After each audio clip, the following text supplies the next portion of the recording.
नमस्कार दोस्तों, हम आज आप लोगों को एक बहुत ही मज़ेदार झूमर गीत सुनाने जा रहे हैं। अगर पसंद आए तो लाइक करना और पूरा सुनने की कोशिश करना, तभी आप लोगों को पूरा आनंद मिलेगा।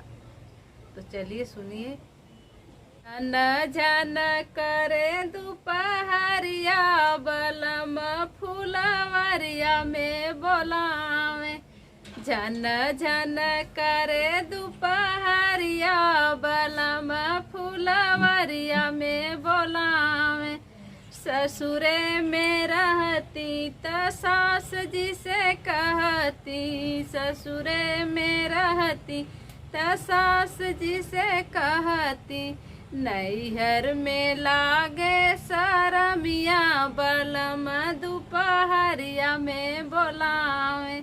नैहर में लागे शरमिया, बलम दोपहरिया में बोलावे। झन झन करे दोपहरिया, बलम फुलवरिया में बोलावे। ससुरे में रहती जेठान जी से कहती, ससुरे में रहती जेठान जी से कहती। चाची से लागे शरमिया, बलम फुलवरिया में बोलावे।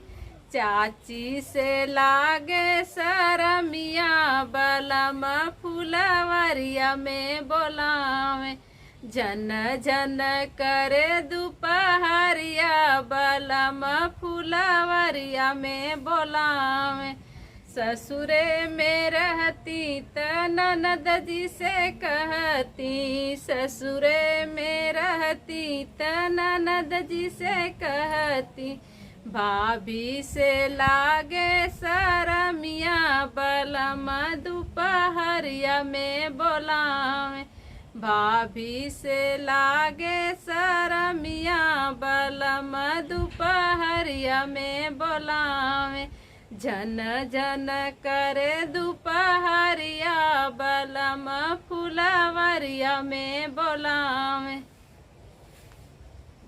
झन झन करे दोपहरिया, बलम फुलवरिया में बोलावे। झन झन करे दोपहरिया, बलम फुलवरिया में बोलावे।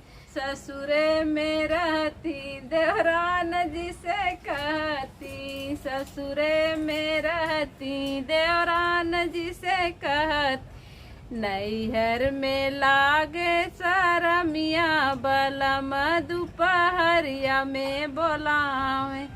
नैहर में लागे शरमिया, बलम दोपहरिया में बोलावे।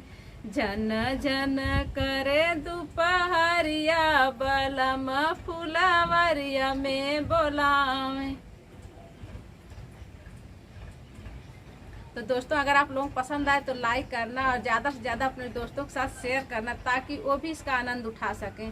तो दोस्तों, फिर मिलेंगे अगले गीत में, तब तक के लिए बाय बाय।